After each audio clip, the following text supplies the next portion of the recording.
When modern gamers hear the name HP Lovecraft, the brain immediately conjures a specific set of visual cues.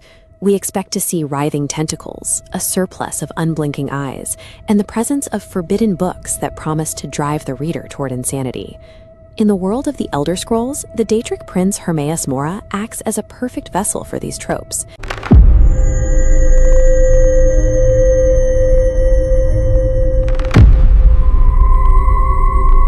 He manifests as a grotesque mass of appendages and eyes, ruling Apocrypha, an infinite library rising from seas of black ink.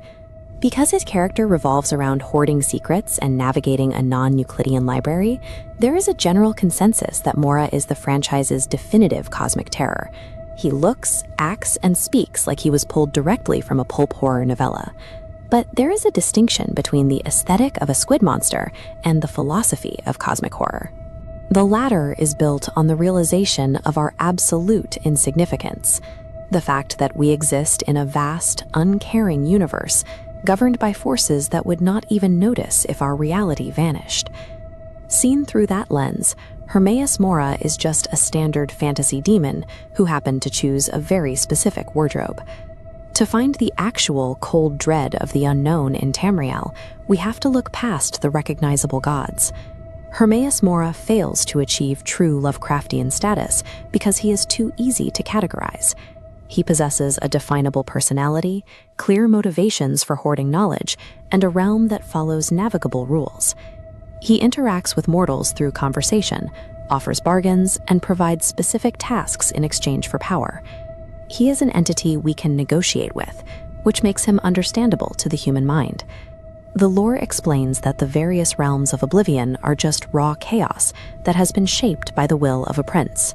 Their worlds are structured by their own personal intentions, meaning the reach of their power is ultimately limited by the boundaries of their own imaginations. If a cosmic being has desires we can fulfill, or an agenda we can map out, it is no longer an unfathomable mystery. It becomes just another part of the world's political landscape, albeit a very dangerous one. The true terror requires looking at the universe's map, Mundus in the center, surrounded by structured bubbles of oblivion. Beyond lies the infinite void. This is the domain of Sithis, an active, infinite entropy constantly eroding the borders of every reality. Sithis exists as a formless, unconscious progenitor of chaos that predates the creation of every god and demon. This mirrors the role of Lovecraft's Azathoth, the blind idiot god who unintentionally dreams the cosmos into being. Both are cosmic ancestors who exist entirely outside the reach of prayer or reason, sustaining a reality that they will eventually, inevitably, unmake. Ancient accounts from the Mages Guild describe scholars who tried to gaze into this darkness. They glimpsed formless entities that defied every known law of spirit or Daedra. Those who met the stare of the void were obliterated, not just killed, but unmade by the sight of something that shouldn't exist. Sithis is the ultimate ontological paradox. It isn't a character looking for followers. It is the cold, physical reality of is not, waiting to reclaim everything that currently is. When we account for the presence of Sithis, the hierarchy of the universe shifts. In this light, the Daedric princes look like refugees huddling around a dying campfire, desperately guarding their tiny pockets of order before the dark returns to claim them. The mortal world and the realms of Oblivion are nothing more than temporary, jerry-rigged anomalies. They are fragile rafts built in the middle of a formless ocean, designed to briefly stave off an inevitable return to the void. The universe is a fundamentally unstable place that is entirely indifferent to our presence.